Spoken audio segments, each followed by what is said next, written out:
నమస్తే నేస్తాలు, welcome back to my channel. ఈరోజు మన ఛానల్లో డివోషనల్ టాపిక్ చెప్పుకుందాం. మంగళవారం నాడు హనుమంతుడికి తమలపాకులతో పూజ చేయడం వల్ల శుభం జరుగుతుందని నమ్ముతారు. సో ఆంజనేయునికి తమలపాకులు ఎందుకు ఇష్టమో తెలుసుకోవాలంటే మనం పురాణాలు, శాస్త్రం, సంప్రదాయం ఈ 3 కోణాల నుండి చూడాలి.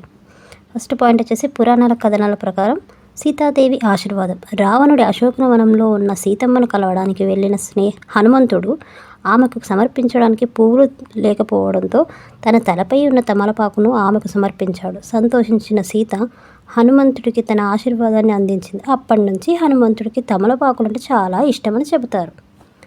రావణ సంహారం. రావణుడితో యుద్ధంలో గాయపడిన హనుమంతుడికి వైద్యుడు జాంబవంతుడు ఔషధంగా తమలపాకులను ఇచ్చాడు.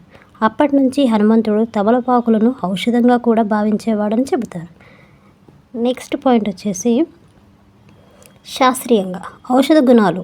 తమలపాకులలో యాంటీ ఆక్సిడెంట్లు, యాంటీ బ్యాక్టీరియల్, యాంటీ ఇన్ఫ్లమేటరీ లక్షణాలు పుష్కలంగా ఉంటాయి. హనుమంతుడు వైద్యుడు కాబట్టి ఆ ఔషధ గుణాల గురించి తెలుసుకొని తమలపాకులను ఇష్టపడి ఉండవచ్చు అని కొందరు అభిప్రాయపడతారు.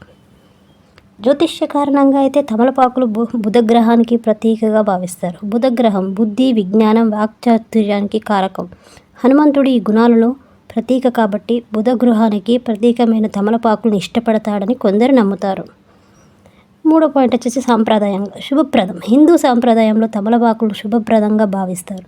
పూజలు, శుభకార్యాల్లో వీటిని ఉపయోగిస్తారు. హనుమంతుడు శుభదేవుడు కాబట్టి శుభప్రదమైన తమలపాకులను ఇష్టపడతారని నమ్ముతారు. ఇక thanks for watching. Please subscribe my channel. Subscribe for more videos. Bye.